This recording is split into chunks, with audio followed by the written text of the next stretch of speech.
over the head with a bat, or he can cold set your ass up for a whole 6 months. But that's how Jake is thinking now. That's why Jeremiah said what he said. Read it again.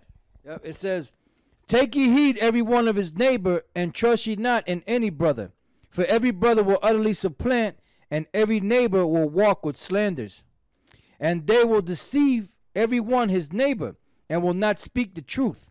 They have taught their tongue to speak lies, and weary themselves. They have what? They have taught their tongue. That means they practice it, man.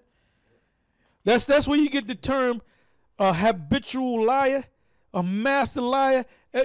This person lies so much that even when it benefits him to tell the truth, he'll lie. Because it's in his spirit, that demonic soul of his, man. Go ahead. And weary themselves to commit iniquity. Thine habitation is in the midst of... They itching to do something wicked. Like a nigga can't go through nothing. You know, Jake can't just get up in the morning, go to work, say hi to everybody, go home and go to sleep and eat. They gotta have drama in their damn life, man. Like we tell you, Jake's out there about the black woman, man. The black woman, forget about that bitch, man. She's gone, man. And we ain't gonna give you, we used to give you a percentage. We used to say 99%. You know, don't trust none of them hoes, man. All right? Unless you want, but the reason why you get with them, because you like drama in your life, man. You like to get a pot thrown at your damn head, man. You like to dodge fucking bullets, man. You like drama in your life. Things just can't go straight. Regular, average day, get up, go to work, go home, say hi to the neighbors, eat something and go to sleep. You got to have some drama in your damn life, man. Go ahead. It says, thine habitation is in the midst of deceit. Thy habitation is in the midst of deceit. Who are you in the midst of, man? You ain't living in Beverly Hills with them crackers. You living right where Jake lived, man. So what is Jake? Jake is deceitful as hell. Go ahead. Through deceit they refuse to know me, saith the Lord. That's why Jake ain't coming into this thing. Why? Because of deceit. Look up the word deceit in the blue letter. That scripture right there is nothing but that's a stick of dynamite right there. That's dunamis to the 10th power. Dunamis is the Greek word for power. Go ahead.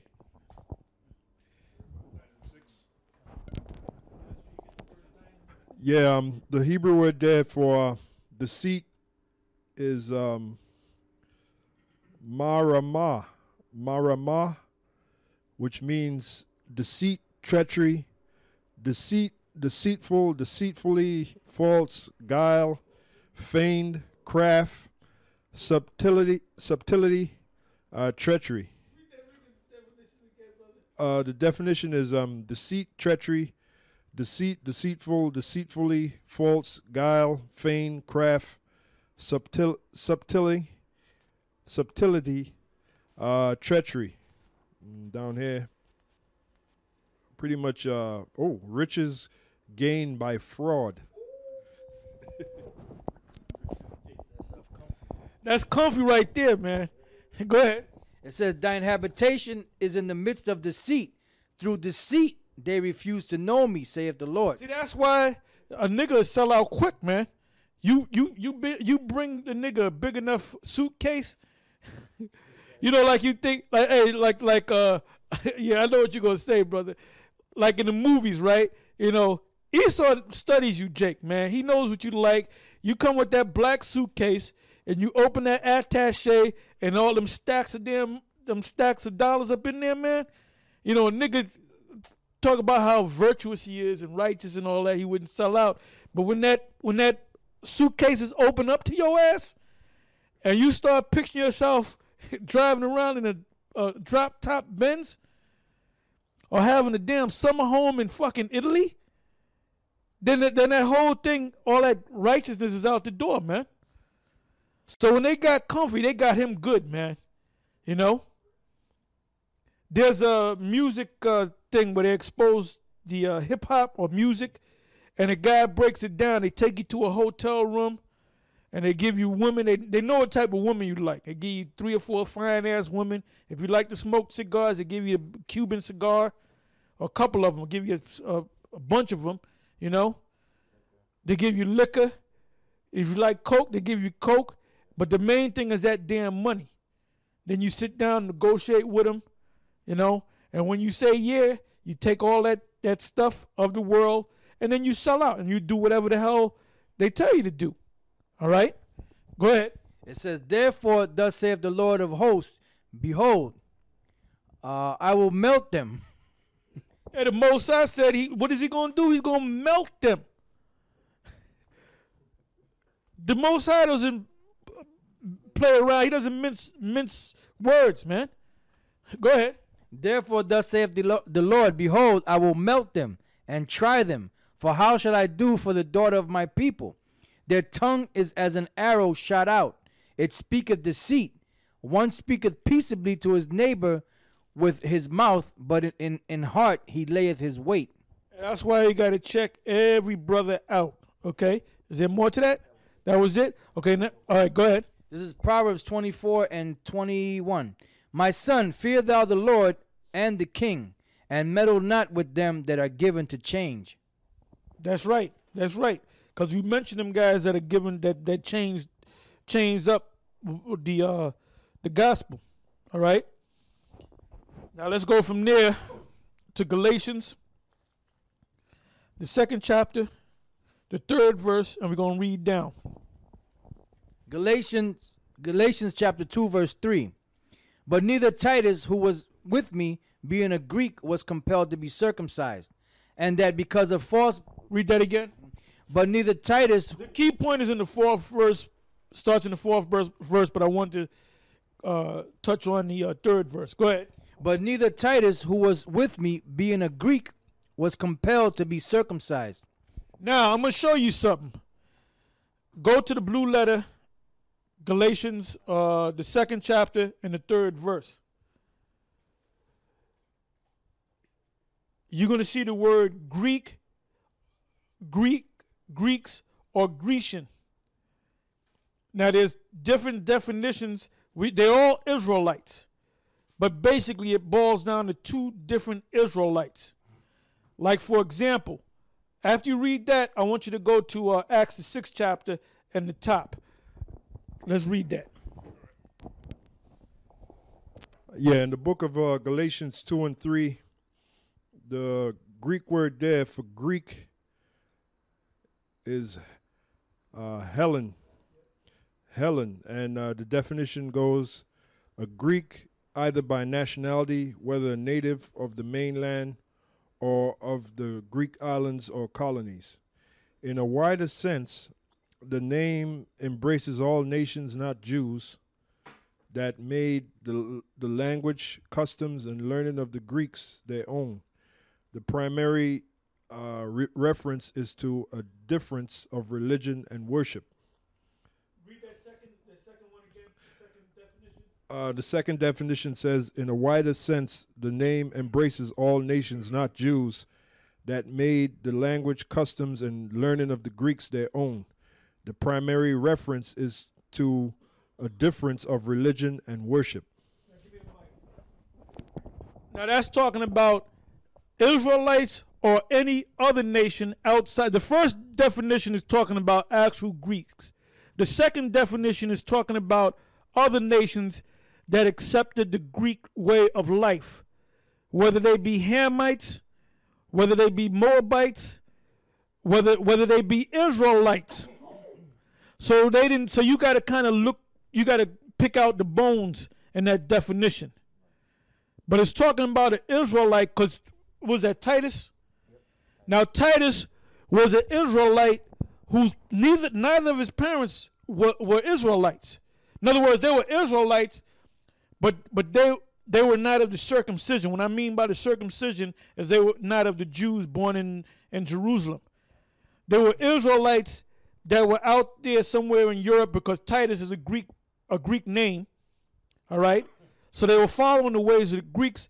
They were Israelites, but they didn't know that they were Israelites. Just like at one time you thought your parents taught you that you were a Negro or African American, and then you woke up to the fact that you're Israelite. So you're just like Titus. Okay?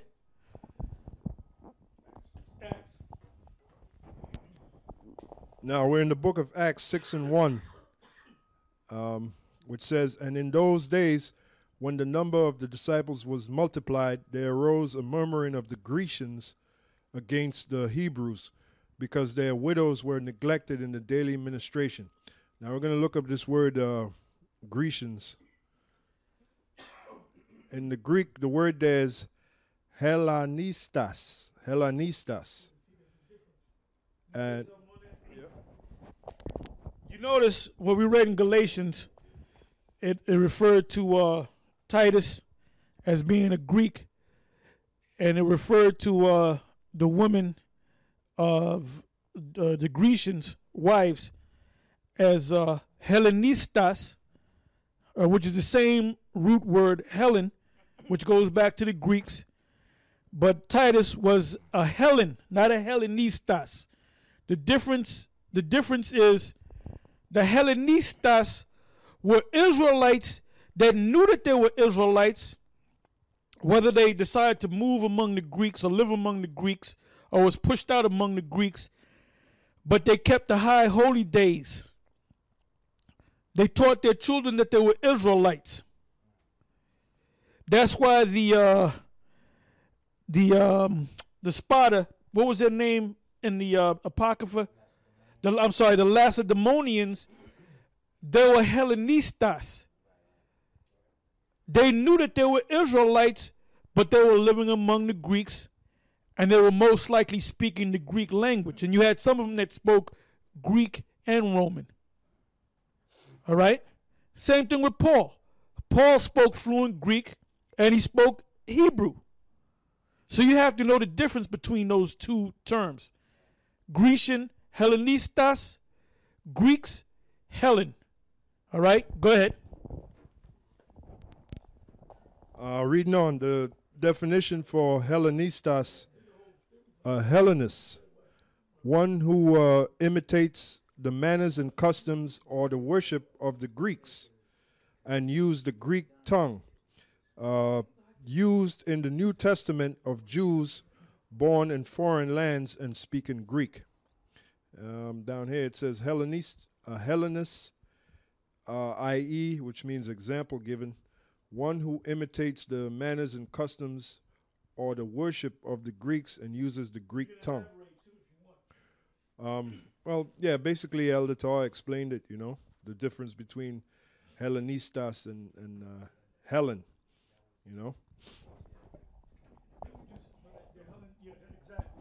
Well, the Hellen would be like us. We didn't know. All we knew, we were Puerto Ricans, we were black, we were African Americans, we were Jamaican, and then we, ran into brother that knew he was an Israelite, and then we woke up to the fact that we're Israelites, so now we're teaching. So if you really want to get technical, all of us on this side are Hellenen, all right, which were like Greeks, meaning Gentiles. That's why you still got guys out there that's pushing that Gentile stuff, that the Gentiles could be saved. But that's a stumbling block for them. All right? That's why they can't get it. All right, go ahead. All right, Galatians chapter 2, verse 3. But neither Titus, who was with me, being a Greek, was compelled to be circumcised. Yeah, because his parents didn't circumcise him because they wasn't following the laws. Like the Grecians. The Grecians, the Hellenistas, they were speaking Greeks, and they probably read out the Torah broken, slow, because that wasn't their born language. Just like when we read out the Torah, we're going to read it slow. We're going to get stuck on words. But in the kingdom, we're going to go back to our Gabar always brings it out, the pure language. He always brings that scripture out. Because we don't have the pure language. When we speak the pure language, it's slow and it's broken up. Okay? Go ahead. It says, and that because of false brethren unawares brought in, who came in private. Like we said, you got to watch out for these guys coming to you, man. Go ahead. It says, and that because of false brethren unawares brought in, who came in privately to spy out our liberty, which we have in Yahweh Shai, that they might bring us into bondage. Right, that they may bring us into bondage, all right? Now, if you look up the word